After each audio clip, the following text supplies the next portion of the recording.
السلام علیکم ناظرین، میں ہوں فہد حسین اور یہ ہے ریڈ زون فائلز۔ پہلے آج کی ٹاپ سٹوریز۔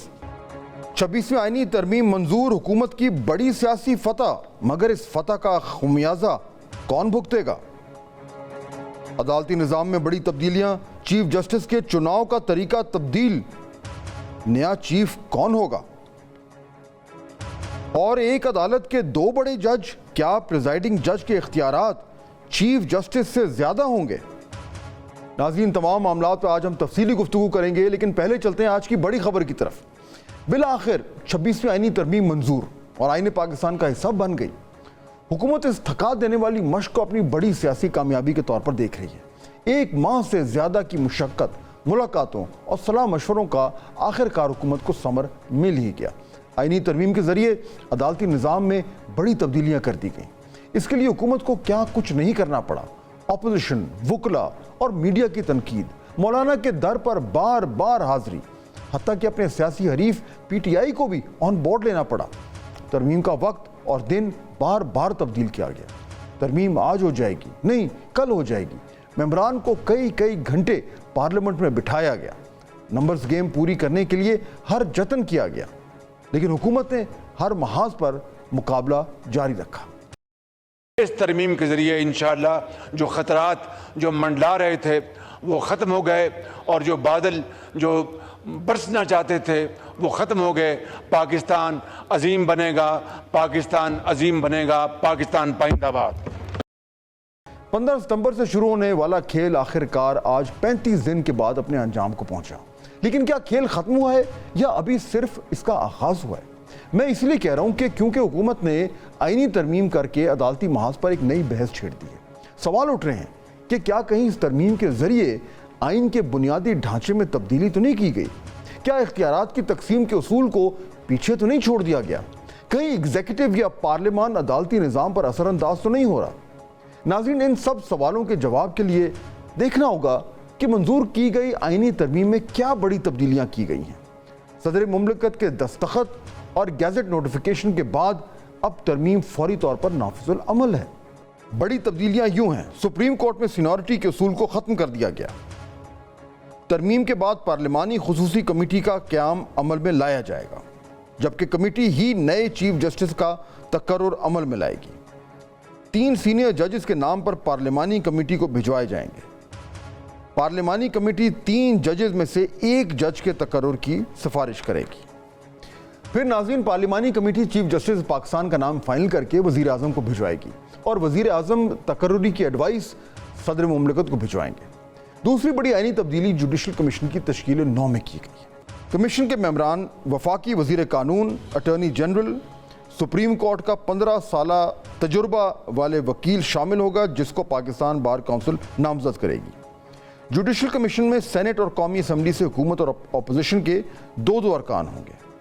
کمیشن میں ایک خاتون یا غیر مسلم رکن بھی ہوگی، جو سینٹ میں بطور ٹیکنوکریٹ تقرر کی اہل ہو۔ کمیشن میں چیف جسٹس، پریزائڈنگ جج اور 3 سینئر موسٹ سپریم کورٹ کے ججز ہوں گے، اور یوں کمیشن کی تعداد 9 سے بڑھا کر 13 کر دی گئی۔ یہاں بھی اگر کمیشن کے ممبران تعداد کو دیکھا جائے تو حکومت وقت کے پاس چیزیں مینج کرنے کا بڑا مارجن موجود ہے۔ یعنی آئینی بینچ سے لے کر مقدمات اور ججز کی کارکردگی، سب پر حکومت کی بھرپور انپٹ ہوگی۔ جبکہ 19ویں آئینی ترمیم کے بعد جوڈیشل کمیشن میں ججز کی رائے جو تھی وہ سپریم تھی، اور پارلیمنٹیرین محض ربر سٹیمپ کے طور پر ہی کمیشن میں بیٹھا کرتے تھے۔ اب ناظرین آتے ہیں تیسری بڑی تبدیلی کی طرف، جو ہے آئینی بینچ کے قیام سے کی گئی ہے۔ ترمیم کے مطابق سپریم کورٹ میں ایک آئینی بینچ بنایا جائے گا، جس میں سپریم کورٹ کے ججز ہی شامل ہوں گے۔ آئینی بینچ میں تمام صوبوں سے برابر ججز ہوں گے۔ سینئر ترین جج آئینی بینچ کا پریزائڈنگ جج کہلائے گا۔ آئینی بینچ کے سوا کوئی بینچ سپریم کورٹ کے دائرہ اختیار آئین کی تشریح کا معاملہ نہیں دیکھے گا۔ یعنی اب ناظرین آئین کی تشریح سپریم کورٹ کی بجائے آئینی بینچ کرے گا۔ یہ بہت بڑی تبدیلی ہے۔ اس کا مطلب یہ ہے کہ یعنی سپریم کورٹ صرف سول، فوجداری اور ٹیکس کے کیسز سنے گی، جبکہ اہم نوعیت کے معاملات آئینی بینچ کے پاس چلے جائیں گے۔ آئینی بینچ میں کم از کم 5 ججز ہوں گے۔ متعلقہ تمام درخواستیں یا اپیلیں آئینی بینچ کو منتقل کی جائیں گی۔ اب مخصوص نشستوں اور سویلینز کا ملٹری ٹرائل والا معاملہ بھی ممکنہ طور پر یہی آئینی بینچ سنے گا؟ میں دہرا دیتا ہوں کہ 26ویں آئینی ترمیم کے بعد چیف جسٹس کی تعیناتی جوڈیشل کمیشن، پارلیمانی کمیٹی اور آئین کی تشریح کے معاملات یکسر تبدیل کر دیے گئے ہیں۔ یہ کوئی چھوٹی بات نہیں ہے۔ اب دیکھنا یہ ہے کہ سپریم کورٹ کے ججز اور وکلا برادری اس ترمیم کو کیسے دیکھتے ہیں۔ کیا اس ترمیم کے بعد کوئی وکلا تحریک کا دروازہ کھلے گا، یا کیا مستقبل میں ہمیں بارز سڑکوں پہ نظر آئیں گے، یا جیسے حکومت نے تمام تر مشکلات کے بعد آئینی ترمیم میں پاس کرا لی ہیں وہ وکلا کو بھی مینج کرنے میں کامیاب ہو جائیں گے۔ یاد رہے اس سب میں اپوزیشن کا بھی ایک رول ضرور ہوگا، لیکن کیا تحریک انصاف باہمی اختلافات، لیڈرشپ کے فقدان اور بیانیے کی کمی کی وجہ سے کے باوجود جو ہے وہ حکومت کے لیے خطرہ بن پائے گی؟ یہ دیکھنا ہوگا، کیونکہ آئینی ترمیم کے مسودے کی منظوری کے مراحل میں ہم نے مولانا فضل الرحمان کا کردار تحریک انصاف سے کہیں بڑا اور نمایاں دیکھا، جبکہ مولانا کے پاس پی ٹی آئی کے مقابلے میں نمبرز بھی بہت کم ہیں۔ مولانا فضل الرحمان کے کردار کی تعریف تو حکومت اور اپوزیشن دونوں ہی کرتے نظر آئے ہیں، یعنی مولانا اپوزیشن لیڈر کے طور پر سارے معاملات کو ہینڈل کر رہے تھے۔ آج اگر میں اس فلور پہ فخر کے ساتھ کھڑا ہوں کہ ہم یہ آئین سازی کا عمل کر رہا ہوں، تو اس میں بھی سب سے بڑا کردار مولانا فضل الرحمان صاحب کا رہا ہے کہ اگر پاکستان کی سیاست اپنا والد صدر زرداری کے بعد میں کسی کو مانتا ہوں تو وہ مولانا فضل الرحمان صاحب ہے۔ اس میں کوئی شک نہیں ہے کہ ایسے حالات پیدا کیے گئے کہ اپوزیشن تقسیم ہو جائے، لیکن میں نے نہ حکومت اور اپوزیشن کو تقسیم ہونے دیا ہے، اور نہ اپوزیشن کو آپس میں تقسیم ہونے دیا ہے، اور نہ پیپلز پارٹی اور مسلم لیگ کو آپس میں تقسیم ہونے دیا ہے۔ ناظرین، حکومت نے پارلیمان کے اندر تو ایک بڑی سیاسی جنگ جیت لی ہے، لیکن اب سڑکوں اور عدالتوں میں بھی ایک چیلنج کا سامنا ہو سکتا ہے۔ لیکن یہ بات مشروط ہے کہ احتجاجی تحریک جو ہے وہ اپنی جڑیں مضبوط قائم کرنے میں کامیاب ہوتی ہے۔ کیا سپریم کورٹ کے اندر سے کوئی آواز سنائی دے گی؟ یعنی اکثریتی ججز جو ہیں کیا وہ کچھ کر سکتے ہیں؟ ایک طرح سے ایگو کا مسئلہ بنا کے اس کو جلدی کر دیا ہے، اور اب وہ اس کا فائدہ کچھ نہیں ہونا۔ آئین تو قوم کو اکٹھا کرتا ہے، یہ وہ اس قسم کی امینڈمنٹ کر رہے ہیں جس سے قوم ڈیوائڈ ہوگی، اور میرا خیال ہے الٹیمیٹلی جواب جو ہے وہ احتجاجی تحریک سے ہی ہو سکے گا۔ انشاءاللہ جلدی آپ دیکھیں گے ہماری آلریڈی 4 جو ہیں وہ ہو چکی ہیں کنونشنز۔ یہ معاملے کو کسی صورت وکیل برداشت نہیں کریں گے۔ لیکن ابھی فی الوقت حکومت کے سامنے کوئی بڑا محاذ نظر نہیں آ رہا۔ حکومت آگ کا دریا پار کر چکی ہے، پارلیمنٹیرینز خوش نظر آتے ہیں، وکٹری کے نشان بنا رہے ہیں، جبکہ ترمیم کے مخالف جماعت تحریک انصاف کو پارٹی کے اندر اور عوامی رائے میں بھی ناقص حکمت عملی پر کوسنے کا سلسلہ جاری ہے۔ دوسری طرف حکومت نے رات کے پہر جس برق رفتاری سے آئینی ترمیم دونوں ایوانوں سے پاس کروائی، اسی رفتار سے پارلیمانی کمیٹی کی تشکیل اور چیف جسٹس پاکستان کی تعیناتی پر پیش رفت بھی ہو رہی ہے۔ وقت کم ہے اور مقابلہ سخت ہے۔ سیاسی جماعتوں کی طرف سے کمیٹی اراکین کے نام سامنے آ رہے ہیں، اور یوں لگتا ہے کہ اگلے 24 گھنٹے میں آئینی ترمیم کی اہم ترین شقوں پر عمل درآمد کرتے ہوئے حکومت عدلیہ میں بڑی تعیناتیاں مکمل کر لے گی۔ ناظرین، انہی معاملات پہ بات کریں گے اور دیکھیں گے کہ اب اس آئینی ترمیم کے منظور ہونے کے بعد صورتحال کیا بن رہی ہے اور کیا ہونے جا رہا ہے اس چھوٹی سی بریک کے بعد۔ ناظرین، بریک کے بعد خوش آمدید۔ جیسا کہ میں پہلے بات کر رہا تھا کہ جو اتنی بڑی تبدیلیاں ہمیں اب ہمارے عدالتی نظام میں ہوتی ہوئی نظر آ رہی ہیں، اس کے جو اثرات ہیں وہ بہت دوررس ہوں گے، اور اس میں ایک بہت بڑا سوال یہ بھی پیدا ہو رہا ہے کہ جو سپریم کورٹ کی جو بنیادی فنکشنالٹی ہے، اس کے جو پاورز تھے جو کہ ایک طریقے سے کانسنٹریٹڈ تھے چیف جسٹس آف پاکستان میں، اگر وہ ڈائلیوٹ ہو رہے ہیں اور وہ ڈیوائڈ ہو رہے ہیں تو اس سے کیا جو سپریم کورٹ کا ادارہ ہے وہ کمزور ہوگا، اور اس کے نتیجے میں کیا جو عدالتی نظام ہے وہ بھی کمپرومائز ہوگا؟ یہ وہ بڑا سوال ہے جو میں آج لے کے چلوں گا اپنے چند مہمانوں کی طرف۔ مجھے اس وقت جوائن کر رہے ہیں جناب عابد زبیری صاحب، جو کہ سابق صدر ہیں سپریم کورٹ بار ایسوسی ایشن کے، جی، اور ہمیں امجد شاہ صاحب بھی جوائن کر رہے ہیں جو کہ سابق وائس چیئرمین ہیں پاکستان بار کونسل کے۔ آپ دونوں کا بہت شکریہ۔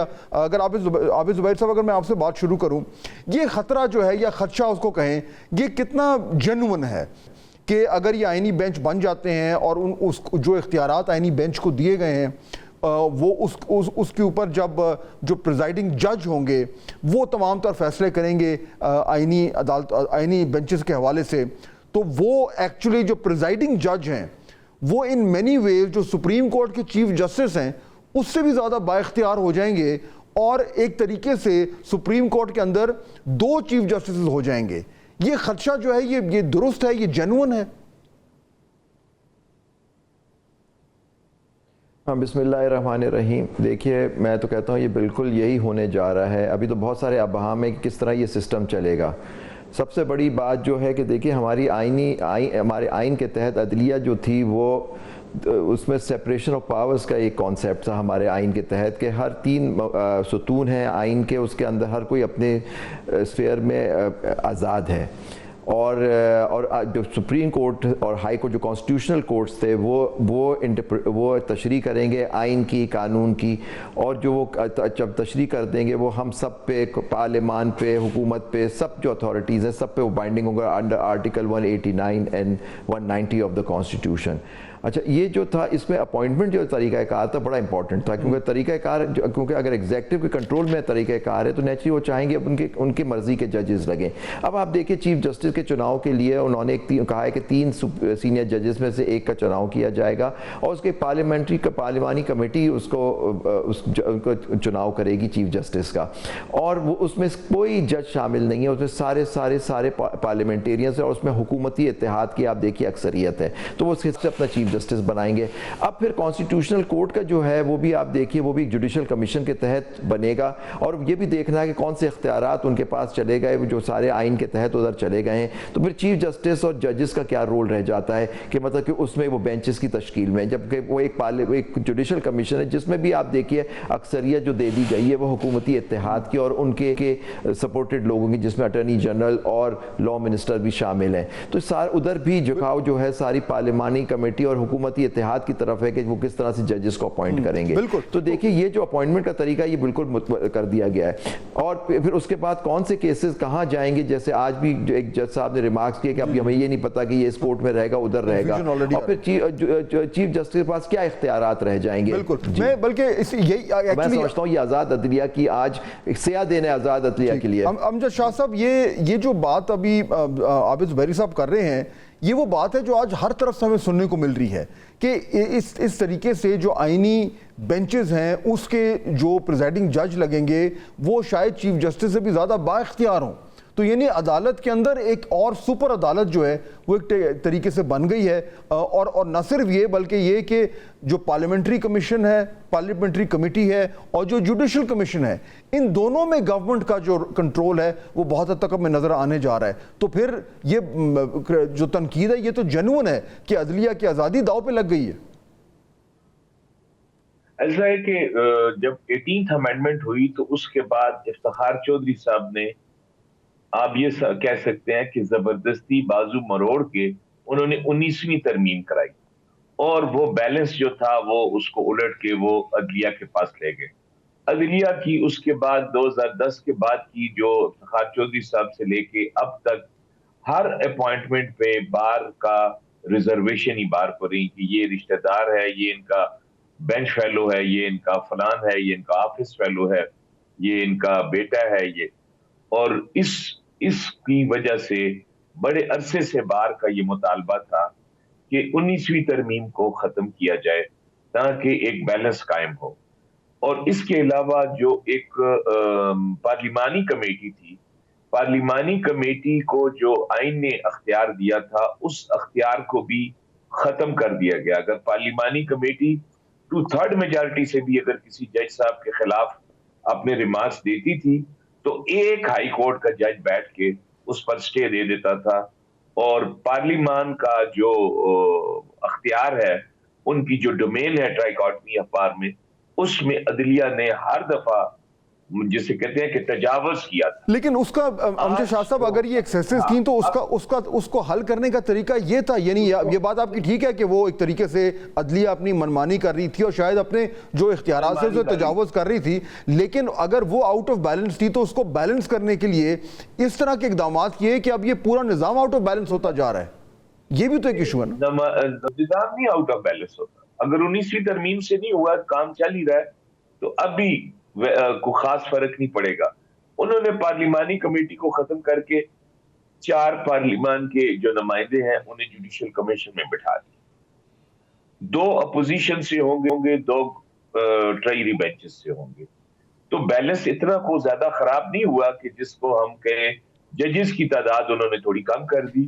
اب عدلیہ کی مناپلی نہیں ہوگی, بلکہ اب تمام سٹیک ہولڈرز جو ہیں وہ سارے. لیکن امجد صاحب یہ جو ایک سوال میں آپ کے سامنے رکھ رہا ہوں، میں کیونکہ عابد زبیری صاحب سے وہی پوچھنا چاہوں گا. یہ جو آپ کہہ رہے ہیں کہ بیلنس خراب نہیں ہوگا، اب دیکھیے جوڈیشل کمیشن نے عدالتی جو آئینی بینچ ہے وہ جوڈیشل کمیشن نے بنانا ہے، جو پریزائڈنگ جج ہے وہ بھی جوڈیشل کمیشن نے بنانا ہے، اور جوڈیشل کمیشن یہ فیصلہ کرے گا کہ جو آئینی جو جج بنیں گے کانسٹیٹیوشنل بینچز والے وہ کون سے کیسز وہاں پہ جائیں گے، اور جوڈیشل کمیشن میں گورنمنٹ کا پلڑا بھاری ہو رہا ہے. تو یعنی آپ دیکھیں نا کہ کس طریقے سے گورنمنٹ کی جو ایک اس نے اپنا ایگزیکٹو کا رول عدلیہ کے بالکل جو کور فنکشن ہے اس میں آ گیا ہے. یہ پرابلم ہو رہا ہے. نہیں، کمیشن میں کس طرح سے ان کا رول زیادہ ہو گیا؟ کیونکہ دیکھیے چار جو پارلیمان سے آئے، 2 گورنمنٹ کے ہیں، 2 اپوزیشن کے ہیں. ایک بار کا نمائندہ ہے، ایک اٹارنی جنرل آف پاکستان ہے، ایک لا منسٹر. 5 ہو گئی. باقی ججز ہیں. ہاں تو یعنی 2 جج اگر دوسری طرف آئے تو میجورٹی ہو گئی. دیکھیں نا، اب دیکھیں کہ اگر گورنمنٹ اور اپوزیشن الگ الگ ہوتے ہیں تو گورنمنٹ کے پاس تو 4 ووٹ رہ گئے اس میں.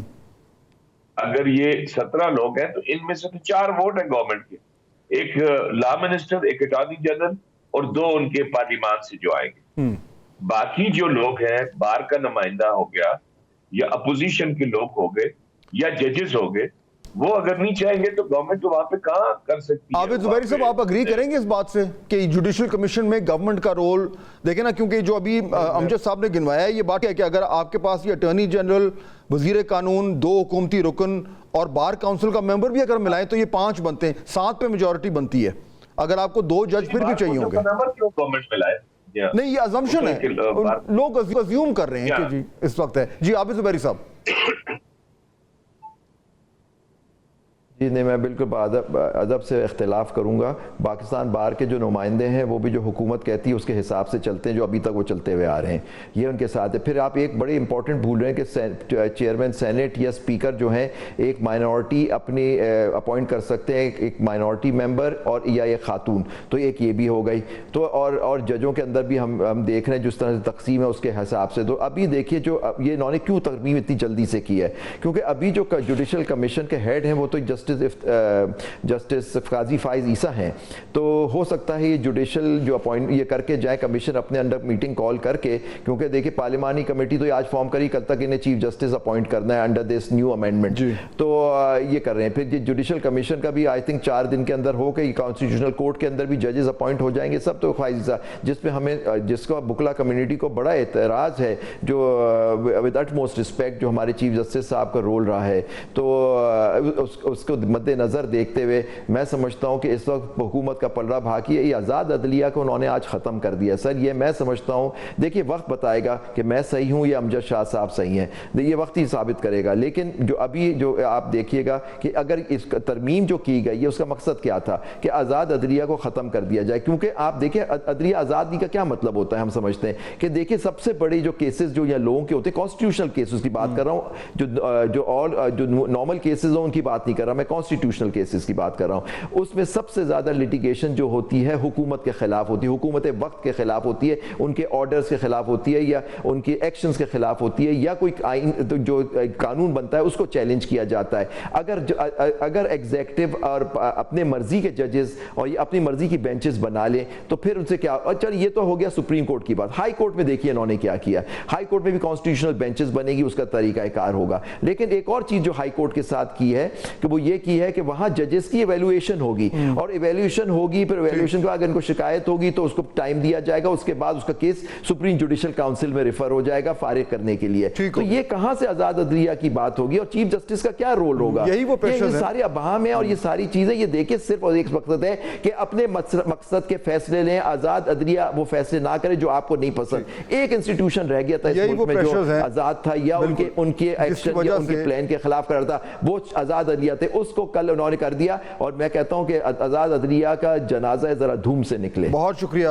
ہمیں جوائن کر رہے تھے دونوں مہمانوں کا، اپنی رائے جو ہے وہ ہمارے سامنے رکھ رہے تھے. یہ خدشات ناظرین بالکل موجود ہیں اور اگلے 48 گھنٹے جو ہیں، 24 گھنٹے میں آپ نے جیسے دیکھا کہ امکانات ہیں کہ چیف جسٹس کا جو تقرری ہے وہ ہو جائے گی. اس کے بعد پھر جوڈیشل کمیشن بھی ہونا ہے, اس کے بعد پھر یعنی اگلے چند دنوں میں بہت کچھ ہونے جا رہا ہے ناظرین. تو اس پہ ابھی یہ مزید اس کے کچھ پہلو ہیں جس پہ ہمیں تفصیل سے بات کرنی ہے. Well take a break here. لیکن جب واپس آتے ہیں تو چیف جسٹس کی تقرری کے حوالے سے اب معاملات کہاں کھڑے ہیں اور کیا ہو سکتا ہے اور کون ہو سکتا ہے, اس پہ ذرا بات کریں گے بریک کے بعد. ناظرین بریک کے بعد خوش آمدید. جیسا کہ ہم پہلے بات کر چکے ہیں کہ 26ویں آئینی ترمیم اب آئین پاکستان کا حصہ ہے. اس آئینی ترمیم کی جانے والی تبدیلیوں پر بھی بات ہو چکی ہے, لیکن سب سے اہم سوال یہ ہے کہ آئندہ کا چیف جسٹس کون ہوگا, کیونکہ اس آئینی ترمیم کے تحت چیف جسٹس کی تعیناتی کا طریقہ کار تبدیل کر دیا گیا ہے. حکومت نے چیف جسٹس کی تعیناتی کے لیے پارلیمانی لیڈران سے کمیٹی اراکین کے لیے نام مانگ لیے ہیں. اسی تناظر میں اسپیکر قومی اسمبلی ایاز صادق نے چیئرمین سینٹ یوسف رضا گیلانی کو خط لکھا اور اس کمیٹی کے لیے نام مانگے. اس وقت تک تمام پارلیمانی پارٹیاں اپنے نام فائنل کر چکی ہیں, جس سے حکومت قومی اسمبلی کو آگاہ کر دے. ناظرین اب نظر ڈالتے ہیں کہ نئی آئینی ترمیم کے تحت حکومت نے چیف جسٹس کی تعیناتی کو کس طریقے سے تبدیل کیا. چیف جسٹس کی تعیناتی کے نئے طریقہ کار کے مطابق چیف جسٹس کا تقرر خصوصی پارلیمانی کمیٹی کی سفارش پر کیا جائے گا. پارلیمانی کمیٹی سپریم کورٹ کے 3 سینئر ترین ججوں میں سے ایک کو چیف جسٹس مقرر کرے گی. کمیٹی کی سفارش پر چیف جسٹس کا نام وزیر اعظم صدر کو ارسال کریں گے. چیف جسٹس کی تقرر کے لیے پارلیمانی کمیٹی پارلیمنٹ کی خصوصی کمیٹی 12 ارکان پر مشتمل ہوگی. پارلیمانی کمیٹی میں تمام پارلیمانی جماعتوں کی متناسب نمائندگی ہوگی. اس کمیٹی میں 8 ارکان قومی اسمبلی جبکہ 4 ارکان سینٹ سے ہوں گے.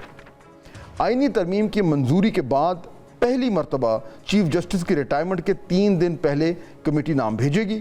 بعد میں چیف جسٹس کے تقرر کے لیے پارلیمانی کمیٹی 14 روز پہلے نام بھیجے گی. چیف جسٹس کی مدت ملازمت 3 سال ہوگی اور چیف جسٹس کے لیے عمر کی حد 65 سال مقرر کی گئی. کچھ آئینی ماہرین اس بات کا خدشہ ظاہر کر رہے ہیں کہ حکومت جسٹس منصور علی شاہ کا راستہ روکنے کے لیے آئینی ترمیم لے کر آئی ہے, لیکن حکومت کا موقف رہا ہے کہ یہ جو ترامیم عدالتی اصلاحات کے لیے ہیں. اس وقت سپریم کورٹ کے 3 سینئر ججز میں جسٹس منصور علی شاہ, جسٹس منیب اختر اور جسٹس یحییٰ افریدی شامل ہیں. پارلیمانی کمیٹی ان 3 ججز میں سے ایک کو چیف جسٹس نامزد کرے گی. یعنی حکومت چاہے تو منصور علی شاہ کو چیف جسٹس نامزد کر سکتی ہے اور اگر چاہے تو سپر سیڈ بھی کر سکتی ہے. یہاں یہ بھی قابل ذکر بات ہے کہ اگر 3 سینئر ججز میں سے کوئی جج چیف جسٹس بننے سے انکار کر دے تو چوتھے جج کو پینل میں شامل کر لیا جائے گا. یعنی چیف جسٹس جسٹس امین الدین بھی چیف جسٹس بننے کے لیے اس پینل میں شامل ہو جائیں گے اگر کسی نے انکار کیا. لیکن بعض ماہرین ناظرین یہ کہتے ہیں کہ حکومت جسٹس امین الدین کو آئینی بینچ کا سربراہ بنانے کی کوشش بھی کر سکتی ہے. یہ ہر طرح کی افواہیں جو ہیں وہ اس وقت گردش کر رہی ہیں. اسی لیے یہ جاننا ضروری ہے کہ آئینی بینچ کی تشکیل کس طریقے سے طے پائے گی. سپریم کورٹ اور ہائی کورٹس میں آئینی بینچ تشکیل دیے جائیں گے. ہائی کورٹس میں آئینی بینچوں کے قیام کے لیے صوبائی اسمبلی قرارداد پاس کرے گی. جوڈیشل کمیشن آئینی بینچوں اور ججوں کی تعداد کا تعین وقتاً فوقتاً کرے گا. کسی بھی آئینی بینچ میں شامل سینئر ترین جج اس آئینی بینچ کا سربراہ یعنی پریزائڈنگ جج ہوگا. وہ پریزائڈنگ جج پھر 2 سینئر ججوں کے ساتھ مل کر آئینی بینچ کے مزید معاملات دیکھے. ناظرین جوڈیشل کمیشن پاکستان میں بھی انتہائی اہم نوعیت کی تبدیلیاں کی گئی ہیں. سپریم کورٹ، ہائی کورٹ، شریعت کورٹ کے ججوں کا تقرر جوڈیشل کمیشن کرے گا. 13 رکنی جوڈیشل کمیشن میں چیف جسٹس، آئینی بینچ کے پریزائڈنگ جج سمیت 4 سینئر جج، وزیر قانون، اٹارنی جنرل، بار کونسل کا ممبر، 2 حکومتی ارکان، 1 سینیٹر اور 1 قومی اسمبلی سے، 2 اپوزیشن ارکان، 1 سینیٹر اور 1 قومی اسمبلی سے اور 1 ٹیکنوکریٹ کی اہلیت کی حامل خاتون یا غیر مسلم جو ہے وہ کارکن ہوں گے. یعنی ناظرین ہم اگر ایک رف آئیڈیا لیں تو 2 حکومتی اراکین، وزیر قانون، اٹارنی جنرل پاکستان اور 1 ٹیکنوکریٹ رکن جو باہر سے جن کو اپوائنٹ کیا جائے گا، ممبر پاکستان بار کونسل جو کہ عام طور پہ حکومت کے ساتھ جا سکتے ہیں. اگر ان سب کو ساتھ ملایا جائے تو ان کی تعداد 6 ہو جائے گی اور یہ حکومت کی طرف جو ہے وہ ظاہر بات ہے ایک طریقے سے ان کی نمائندگی کریں گے. 5 ججز میں سے کوئی 1 جج بھی اگر حکومت کے ساتھ آ گیا تو آئینی بینچ بھی حکومت کی مرضی سے بنائے جانے کے امکانات بہت زیادہ بڑھ جائیں گے اور ججز کی تقرری میں بھی حکومت کی مرضی شامل ہو سکتی ہے. اس سارے معاملے میں چیف جسٹس سپریم کورٹ کے اختیارات میں ایک بہت بڑی کمی ہوتی نظر آ رہی ہے. اگر سپریم کورٹ کے چیف جسٹس آئینی عدالت کے پریزائڈنگ جج نہ ہوں تو پھر ان کے پاس لگنے والے کیسز بالکل عام نوعیت کے ہوں گے, اور ایسے کیسز جن کی حیثیت قومی اور سیاسی نوعیت کی ہوتی ہے ان سے ان کا کچھ خاص لینا دینا نہیں ہوگا, بلکہ بالکل ہی لینا دینا نہیں ہوگا. یعنی سپریم کورٹ کے چیف جسٹس پھر چیف جسٹس آف پاکستان اس طریقے سے نہیں رہیں گے, بلکہ عدالت عظمیٰ کے ثانوی حیثیت کے کیسز ہی سن پائیں گے. یہ بات کیوں اہم ہے کہ ذرا آئینی پیکج کے اختیارات پر نظر ڈال لیتے ہیں. از خود نوٹس یعنی سو موٹو کا اختیار آئینی بینچوں کے پاس ہوگا. آئین کی تشریح سے متعلق تمام کیسز آئینی بینچوں کے اختیار میں آئیں گے. حکومت کو اگر کسی معاملے میں صلاح مشورہ چاہیے ہوگی تو وہ بھی آئینی بینچ دیکھے گی. ماضی میں جوڈیشل ایکٹیوزم کی بہت بات ہوتی تھی. Justice Iftikhar Muhammad Chaudhry, justice Saqib Nisar, justice Asif سعید کھوسہ, جسٹس گلزار اور جسٹس بندیال, سب پر یہ الزام لگتا رہا کہ وہ عدالت کے انتظامی معاملات میں بہت زیادہ مداخلت کرتے تھے. حکومت نے شاید اسی مداخلت کو روکنے کے لیے آئینی ترامیم پاس کرائیں, اور اب صورتحال یہ ہے کہ اب چاہے مخصوص نشستوں کا کیس ہو, سیولینز کو ملٹری ٹرائل یا کسی جماعت پر پابندی لگانی ہو, تو تمام معاملات سپریم کورٹ کی بجائے آئینی بینچ کے سامنے ہوں گے. اور یہ آئینی بینچز کے لیے کیسے تشکیل پائیں گے اس پر بھی ہم تفصیل سے بات کر چکے ہیں. تو ناظرین, ان تمام معاملات میں اب بڑا سوال یہ ہوگا کہ جو ایک طریقے سے ایک عدالت میں دو با اختیار ججز آ جائیں گے تو عدالت کے معاملات کیسے آگے چلیں گے اور اس سے حکومت کس طریقے سے فائدہ اٹھا سکتی ہے. اور ناظرین, اسی پہ بات کرنے کے لیے ہمیں جوائن کر رہے ہیں دو بہت ہی اہم مہمان, جناب بیرسٹر دانیال چودھری صاحب پاکستان مسلم لیگ نون کی نمائندگی کر رہے ہیں, اور جناب بیرسٹر عمیر نیازی صاحب جن کا تعلق پاکستان تحریک انصاف سے. آپ دونوں کا بہت شکریہ. دانیال صاحب, اگر میں بات آپ سے شروع کروں, اب کیونکہ ترمیم بھی منظور ہو گئی ہے اور وقت کم ہے کیونکہ 25 تاریخ کی ڈیڈ لائن ہے اور 21 آج ہو گئی ہے, کل 22 ہے, تو 3 دن کا اس ترمیم میں جو منظوری اس میں لکھا ہوا ہے کہ 3 دن ریٹائرمنٹ سے پہلے جو ہے وہ نئے چیف جسٹس کی تعیناتی ہونی ہے, وچ مینس کہ کل ہی ہونی ہے. تو کیا ہم ایکسپیکٹ کریں کہ کل پاکستان کے نئے چیف جسٹس کا اعلان ہو جائے گا؟ جی تھینک یو جی for having me on the show. بالکل جی, جس طرح آپ نے کہا کہ 3 دن کا ٹائم دیا ہوا ہے تو اس کے اندر ہی فیصلہ ہوگا, اس سے پہلے ہی. تو انشاءاللہ I think with in next few hours جو کمیٹی کانسٹیٹیوٹ ہے وہ اپنا جو کانسٹیٹیوٹ ہو رہی ہے وہ اپنا جو نام ہے یا جو بھی جس کے اوپر وہ اگری کرتے ہیں وہ بھجوا دیں گے, اور I think next few hours within less than 24 hours you will have the name کہ پرائم منسٹر کو کس کا نام بھیجا جا رہا ہے. اچھا, اس میں ذرا یہ بھی وضاحت کر دیں کیونکہ ظاہر بات ہے یو آر آلسو بیرسٹر, تو آپ نے اس کو بڑی اچھی طریقے سے آپ سمجھتے ہیں کہ اس میں جو ایک شک لکھی بھی ہے کہ اگر جو بھی نام جس کو فائنلائز کیا جائے گا چیف جسٹس کے لیے اگر وہ انکار کرتے ہیں تو پھر جو باقی 2 ہیں وہ پلس جو ان کے نیکسٹ ان لائن ہے وہ کنسیڈر ہوں گے, ایسے ہی ہے؟ جی بالکل یہی کیا گیا ہے کہ آپ نے 3 ناموں میں سے چوز کرنا ہے. اگر انہوں نے اے کو چوز کیا ہے اور اے نے ڈکلائن کر دیا ہے تو بی, سی اور ڈی کو بی, سی اور ڈی سے پھر نام بھیجا جائے گا. تو جو ان کے فالوئنگ جو 3 بندے ہوں گے تو ان میں سے چوز کیا جائے گا اور ان میں سے ایک نام پھر آپ نے فائنلائز کیا. اچھا, اور ان کیس چلے میں اے بی سی لے کے چلتا ہوں, اگر اے بی سی جو ہیں وہ 3 نام ہیں اور سی چوز ہوتے ہیں اور سی جو ہے وہ نہ کرتے ہیں تو پھر اے اور بی پھر کنسیڈر ہوں گے یا پھر ڈی, ای اور ایف کنسیڈر ہوں گے؟ نہیں, اے بی پھر کنسیڈر ہوں گے اور ساتھ جو ہے ڈی کنسیڈر ہوگا. اوکے, اچھا بالکل ٹھیک ہے. تو اس کا مطلب ہے کہ پھر جو جوڈیشل کمیشن کی جو میٹنگ ہے جس کے مطابق جس نے پھر جو ہے وہ آئینی بینچز جو ہیں بنانے ہیں وہ بھی 25 تاریخ سے پہلے ہو جائے گا؟ دیکھیں جی, ود ان نیکسٹ 20 آورز میں جو ایلائز ہیں اور پارلیمانی کمیٹیز ہیں ان سب کا یہی کوشش ہے کہ نیکسٹ 24 آورز میں جتنی بھی لیگیلٹیز ہیں چیزیں ہیں ان کو کر لیا جائے, اور جو فارمیشن کے لیے جو چیزیں ضرورت ہے ان کو پورا کر لیا جائے. تو hope fully with in next few hours 24 hours میں آپ کو چیزیں جو ہیں آپ کے سامنے آ جائیں گی. ٹھیک, تو یعنی کہ بیرسٹر عمیر نیازی پھر پاکستان تحریک انصاف کے پاس تو آپ کوئی آپشن ہی نہیں ہے, یہ سب کچھ ہو گیا ہے. بلکہ میں تو یہ بھی کہوں گا کہ آپ کی جماعت نے تو یہ بھی کہہ دیا تھا کہ جی ہمیں تو یہ جو ڈرافٹ ہے, یہ جو امینڈمنٹ ہے یہ ٹھیک لگ رہی ہے, اور وہ ہم اس لیے اس کو بوائے کاٹ کر رہے ہیں کیونکہ ہمارے ساتھ ویسے سیاسی طور پر بڑی زیادتی ہو رہی ہے، بٹ ادروائز تو یہ چیزیں ٹھیک ہیں. تو اب آپ کے پاس تو کوئی آپشن نہیں ہے.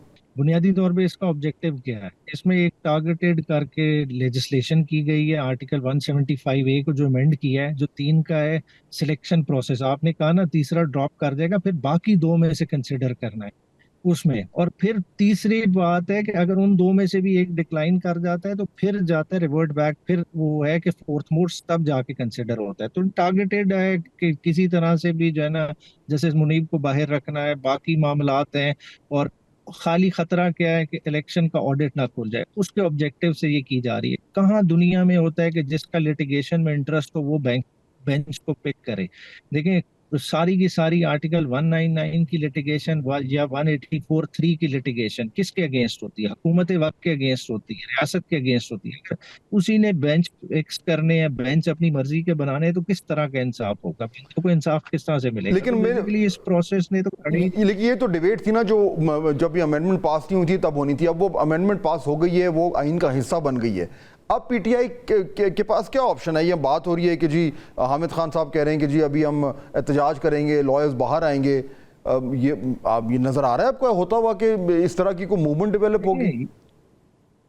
دیکھیں موومنٹ ایک اور طرف اینگل ہے، مگر کانسٹیٹیوشنل پروویژن ہے، اس نے چیلنج ہونا ہے. 21ویں ترمیم میں آپ نے دیکھ لیا ہماری جورسپروڈنس ویل اسٹیبلش ہے کہ آئینی ترمیم اس ملک میں چیلنج ہو سکتی ہے، اور اس آئینی ترمیم نے ابھی انڈر ٹیسٹ گزرنا ہے. آنے والے دنوں میں دیکھیں 2-3 مہینے چیزیں انفولڈ ہوئیں گی، آپ کو خود پتہ چلے گا. جس طرح انہوں نے پریکٹس اینڈ پروسیجر ایکٹ کا ایکسپیریمنٹ کیا تھا، مقصد کیا تھا کہ اس وقت کا جو ہے نا چیف جسٹس کو کنٹرول کرنا، بعد میں اسی سے یہ پھر ری ٹریک کر گئے جب انہوں نے آرڈیننس لائے. آج بھی آبجیکٹیو یہی ہے کہ عدلیہ کو کسی طرح سے کنٹرول کریں، مگر وہ ان سے ہونا نہیں ہے. یہ چیز بیک فائر کرے گی اور آپ دیکھیں گے اسی عدلیہ کو پھر آپ یہ جو ہے نا کہہ رہے ہوں گے ادر وے اراؤنڈ کرٹیسائز کریں. لیکن اس میں چلیں لائیں کہ اس کا لیگل آپ نے کہا نا کہ یہ چیلنج ہوگا اور آئینی ترمیم بھی چیلنج ہو سکتی ہے. تو بیرسٹر دانیال اگر یہ چیلنج ہوگی بھی صحیح، جو کہ یعنی کہ کافی حد تک امکان ہے کہ کوئی نہ کوئی چیلنج کر دے گا، لیکن وہ چیلنج وہ پٹیشن بھی اب کیونکہ آئین سے جو ہے وہ اس کا تعلق ہوگا، تو پھر وہ آئینی بینچ کے سامنے ہی آئے گی. دیکھیں سب سے پہلی چیز جو ہے جس طرح میں نے کہا کہ انہوں نے ایک نقطہ، ایک پوائنٹ، ایک فل سٹاپ ہر چیز کے اوپر اگری کیا تھا. جو انہوں نے ڈس ایگری کیا وہ اس لیے کیا کیونکہ یہ پاکستان میں جب بھی ملک سٹیبلٹی کی طرف جا رہا ہوتا ہے، جب بھی بہتری کی طرف جا رہا ہوتا ہے، کہ اسے ڈس ایگری کرتے ہیں. تو ہائنڈ سائٹ میں تو ان کا یہی موقف ہے، اور آپ کے پاس ہم نے کوئی سٹون ان ٹرنڈ نہیں چھوڑا کہ ان کے پاس گئے، ان سے مشاورت کی، مولانا صاحب گئے، ان سے اگری کرایا، ان کا جو پیس آف ڈرافٹ تھا اس کو اٹھایا، موسٹلی چیزیں ہٹا دی گئی اور وہ ڈرافٹ لے کے آئے جو ان لوگوں کی طرف سے آیا گیا. لیکن اس کے ساتھ بھی انہوں نے اگری نہیں کیا کیونکہ یہ کبھی دیکھ نہیں سکتے کہ ملک میں سٹیبلٹی آئے، ملک بہتری کی طرف جائے. The government is appointing the chief justice. تو یہاں جنوینلی پرابلم تو نظر آ رہا ہے نا کہ پھر گورنمنٹ کو اتنی پاور مل گئی ہے اپوائنٹ کرنے کی چیف جسٹس. دیکھیں یہ آج کے لیے یا یہ لا نہیں بن رہا. This is for the coming years. آج ہم اس سائڈ میں ہیں، کل ہم دوسری سائڈ میں ہوں گے.